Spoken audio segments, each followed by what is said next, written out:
쫄쫄 굶으면서 다이어트 또 끝나면 요요 왔다가 굶고 운동하고, 이런 방식이 다이어트에서 가장 최악의 방법들입니다. 다이어트 성공의 대부분은 냉장고에 뭐가 들어있느냐로 결정이 돼요. 저녁을 먹고 나서도 배가 고프다면 정말 배부르게 먹기 좋습니다. 아주 많이 드셔도 되고요. 요요 현상도 훨씬 적을 거고요. 체지방 위주로 빠져서 몸매도 훨씬 이쁠 거고, 많게는 10kg 이상 감량하시는 분들도 자주 뵙니다.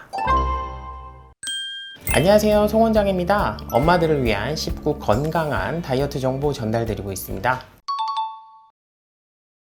환자분들 오셨을 때 인바디 딱 찍어보면 딱 보이거든요. 근육은 쭉 빠져있고 체지방만 쭉 늘어있는 패턴인데요. 다이어트 하신다고 일단 쫄쫄 굶으면서 운동만 열심히 한다, 거기서 살 열심히 빼놨다가 다이어트 또 끝나면 요요 왔다가 굶고 운동하고, 이게 왔다 갔다 이런 패턴인 분들은 딱 인바디 찍어보면 근육은 다 줄어들어 있고 체지방만 들어있거든요. 이런 다이어트 패턴이 지속되면 지속될수록 근육은 점점 더 떨어질 거고요. 다시 요요 와서 찔 때는 또 체지방만 늘어나고 점점점 배는 나오고 팔다리가 가늘어지는 상태가 되는 게 첫 번째 문제고요. 두 번째는 일단 아침 굶고 점심 샐러드 조금 먹고 저녁은 대충 때우고 버티다가 입 터져서 야식 먹는 패턴, 이런 방식이 다이어트에서 가장 최악의 방법들입니다. 이 방식들이 왜 문제냐면 우리 몸은 이걸 다이어트라고 인식하지 않고 비상사태로 인식하게 됩니다. 우리 몸은 음식이 일정하게 규칙적으로 들어오지 않으면 위기로 인식하고 에너지는 점점점 안 쓰게 되고요. 들어오는 음식들은 최대한 저장하려고 하거든요.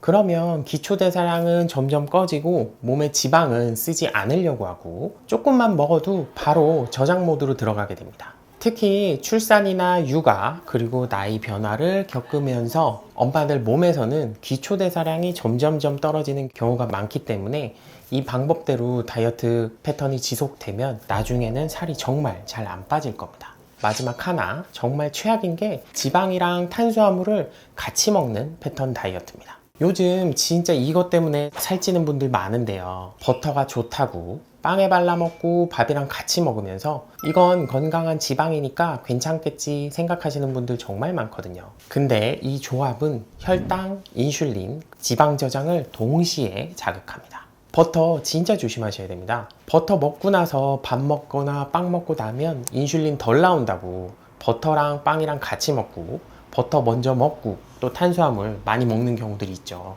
이거 그냥 다 살로 간다고 보시면 됩니다.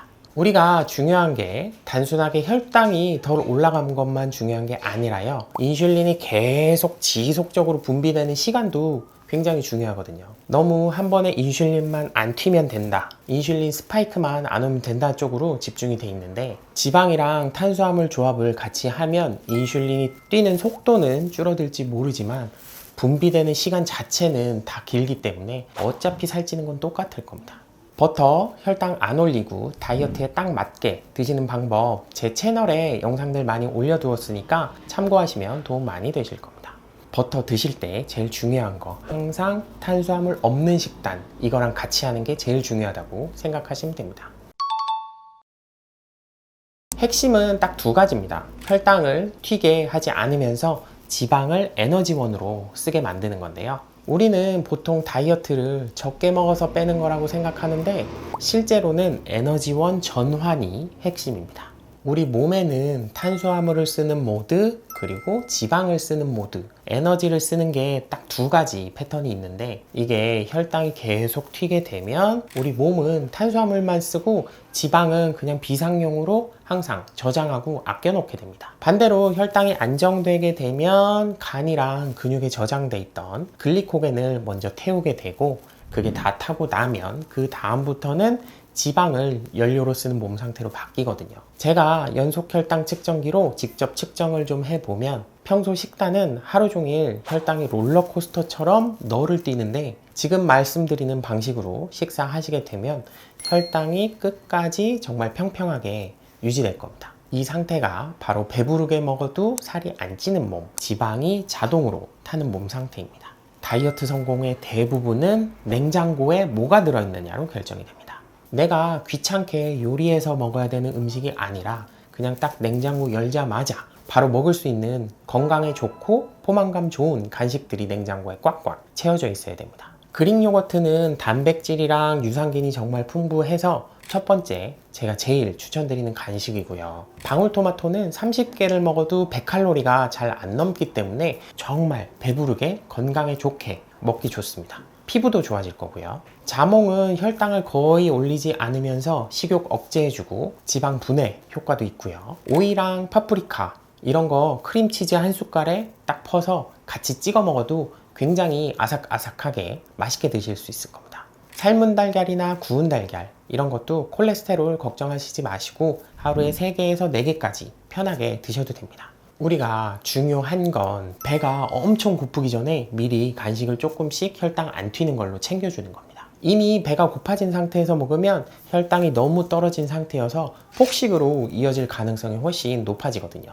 아침에 일어나서 공복에 올리브유랑 레몬즙 섞어서 반잔 정도 좀 드시고요. 그리고 아침 식사 하시고 점심 식사 전에 그리고 오후 3, 4시 전에 내가 주기적으로 좀 출출하다 그렇다면 앞서 말씀드린 건강에 좋은 간식들로 배를 채워주시면 훨씬 도움 많이 되실 겁니다.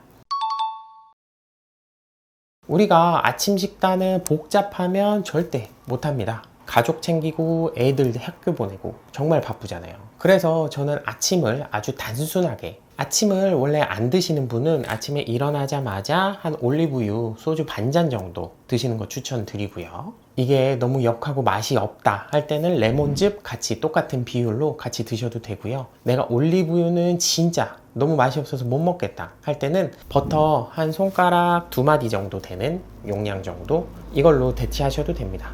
아침 드시는 분들은 가장 간단하게 삶은 달걀이나 구운 달걀 아니면 후라이도 괜찮습니다. 계란 2개 정도랑 방울토마토 10개 정도면 충분하고요. 내가 조금 더 챙기고 싶다면 그릭 요거트에다가 치아씨드 조금 더 챙겨 넣거나 양배추랑 들기름이랑 소금, 후추만 뿌려 드셔도 혈당 안 튀고 굉장히 맛있게 먹을 수 있는 양배추 샐러드 될 겁니다.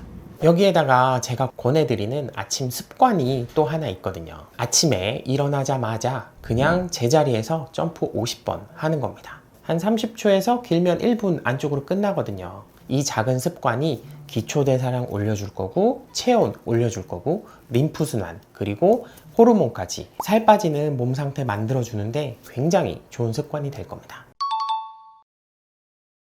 제가 생각하는 점심 식사의 핵심은 단백질 위주로 먹고 탄수화물은 좀 줄이는 겁니다. 평소 생활하시는 대로 드셔도 괜찮아요. 제육볶음, 소고기, 닭고기, 생선 같은 메뉴 드시되 이런 거는 평소보다 훨씬 많이 드시되 밥은 탄수화물은 평소보다 줄여 드시는 겁니다. 이렇게 드시면 단백질 자체가 포만감도 굉장히 오래가고 기초대사량을 늘려주는 효과도 있기 때문에 훨씬 도움 많이 되실 거고요.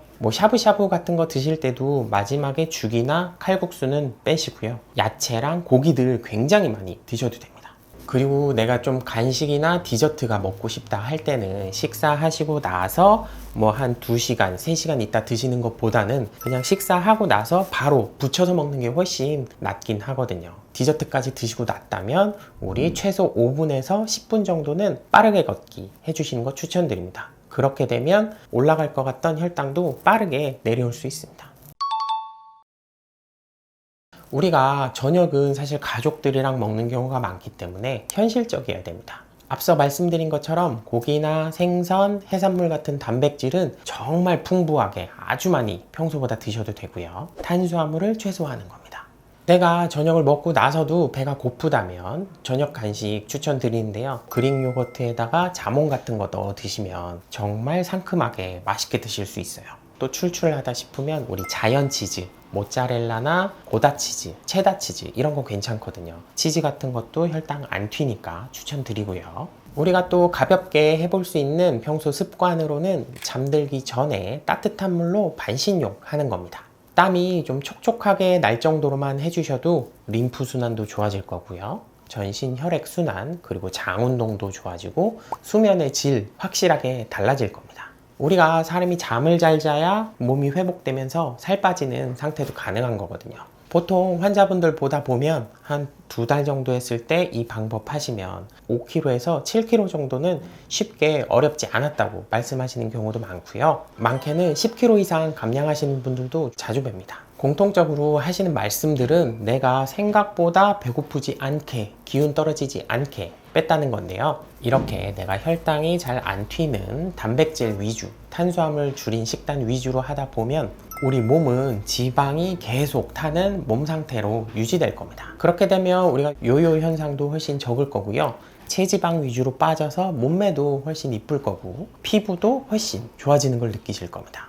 이 방법은 단기간 바짝 집중해서 살 빼는 다이어트 아니고요. 평생 가져가야 될 습관으로 해보실 만한 방법입니다. 마지막으로 정리해 드릴게요. 우리가 살이 잘 빠지는 몸은 더 잘 참으면서 열심히 운동하는 다이어트가 아니고요. 에너지를 제대로 쓰는 몸 상태로 바꾸는 겁니다. 굶어서 빼는 다이어트나 유행 따라하는 다이어트는 결국 다시 요요 현상으로 돌아오게 됩니다. 몸 상하지 않게 식구들 다 같이 할 수 있는 식단 위주로 또 지속 가능한 방식으로 가셔야 되는데요. 오늘 영상 도움 되셨다면 구독이랑 좋아요 응원해 주시고요. 앞으로도 엄마들을 위한 쉽고 건강한 다이어트 정보 계속해서 전달드리겠습니다. 다이어트 화이팅!